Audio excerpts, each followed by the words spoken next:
Good day my Christian brothers and sisters, and welcome everyone to our channel. In the name of Jesus, we pray that our Lord Jesus Christ will answer our prayer according to his great mercy.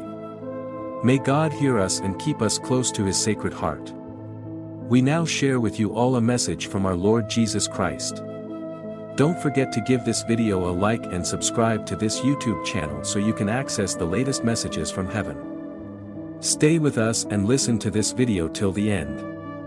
God has a blessing with your name on it. Type Amen if you think it is so, and let's say together the most precious prayer, which has been raised to heaven by the faithful of all nations from the beginning to the end of time.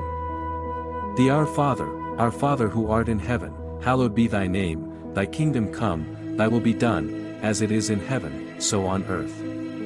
Give us this day our daily bread, and forgive us our trespasses, as we forgive our trespassers. And lead us not into temptation, but deliver us from the evil one. Today we present messages given by our Lord Jesus Christ to Maria Valtorta, excerpts from the poem of Man God, I see again the joyful and powerful resurrection of our Lord Jesus. In the kitchen garden all is silent and glittering with dew.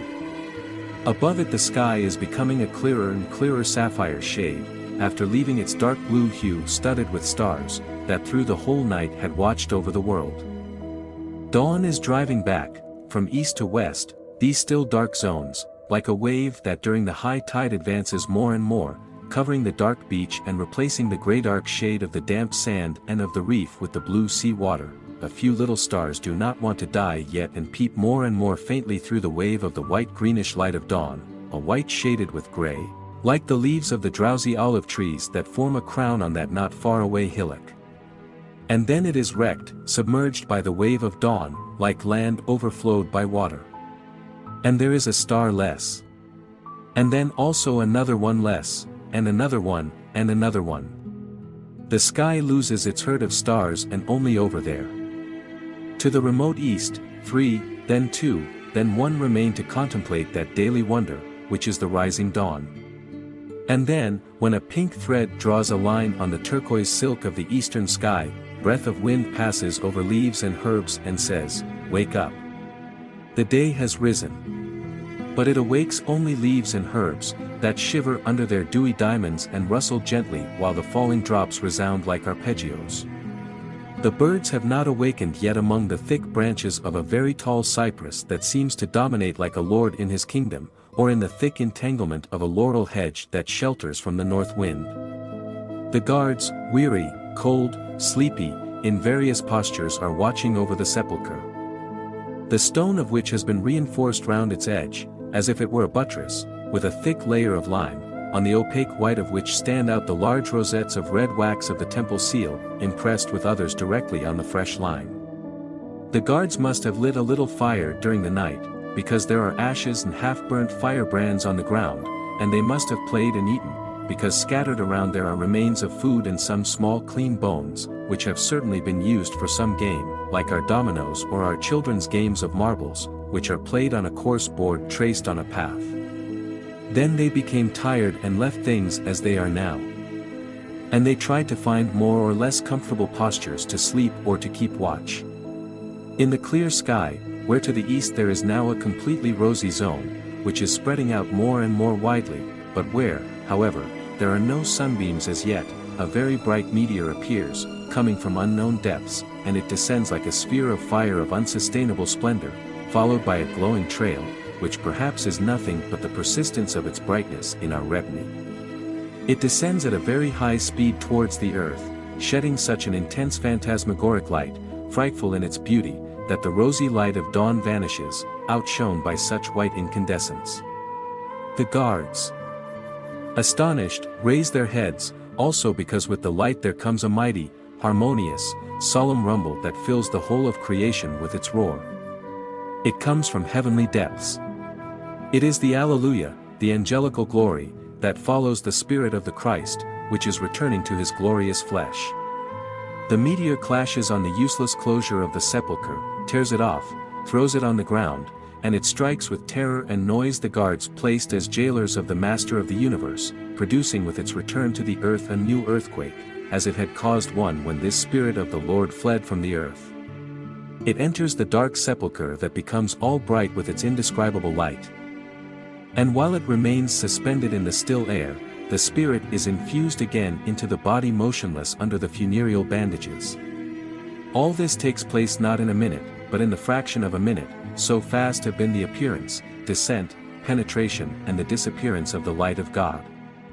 The "I want" of the divine spirit to its cold body is noiseless. It is uttered by the essence to the immobile matter. But no word is perceived by the human ear. The flesh receives the order and obeys it with a deep sigh. Nothing else for some minutes. Under the siderium and the shroud, the glorious body is recomposed in eternal beauty, it awakes from the sleep of death, it comes back from the nothing in which it was. It lives after being dead. The heart certainly awakes and gives its first throb, it propels the remaining frozen blood through the veins and at once creates the full measure of it in the empty arteries, in the immobile lungs, in the dark brain, and brings back warmth, health, strength, thought. Another moment, and there is a sudden movement under the heavy shroud. It is so sudden that, from the moment he certainly moves his folded arms to the moment he appears standing, imposing, splendid in his garment of immaterial matter, supernaturally handsome and majestic, with a gravity that changes and elevates him, and yet leaves him exactly himself, the eye has hardly time to follow the development. And now it admires him, so different from what the mind remembers, tidied up, without wounds or blood, only blazing with the light that gushes from the 5 wounds and issues from every pore of his skin. When he takes his first step, and in the movement the rays emanating from his hands and feet halo him with beams of light, from his head haloed with a garland, made with the countless little wounds of the crown, but they no longer bleed but only shine, to the hem of his tunic, when, opening his arms, that were folded across his chest, he uncovers the zone of very bright luminosity that filters through his tunic inflaming it like a sun at the height of his heart, then it is really the light that has taken a body. Not the poor light of the earth, not the poor light of the stars, not the poor light of the sun, but the light of God, all the heavenly brightness that gathers in one being and grants him its inconceivable azure as eyes, its golden fire as hair, its angelic whiteness as garment and complexion and all that exists, but cannot be described by human words, the supereminent ardor of the most holy Trinity, that outshines with its ardent power every fire in paradise, absorbing him in itself to generate him again at each moment of the eternal time, heart of heaven that attracts and spreads his blood, the countless drops of his incorporeal blood, the blessed souls, the angels, everything there is the paradise, the love of God. The love for God, all this is the light that forms the risen Christ.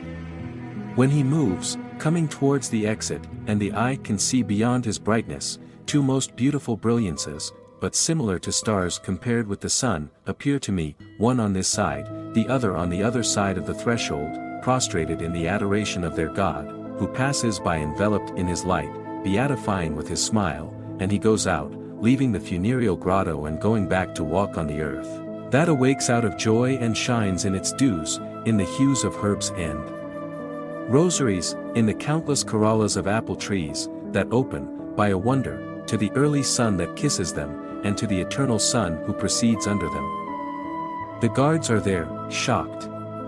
The corrupt powers of man do not see God, whereas the pure powers of the universe, the flowers, herbs, birds, admire and venerate the mighty one, who passes by in a halo of his own light and in an aureola of sunlight.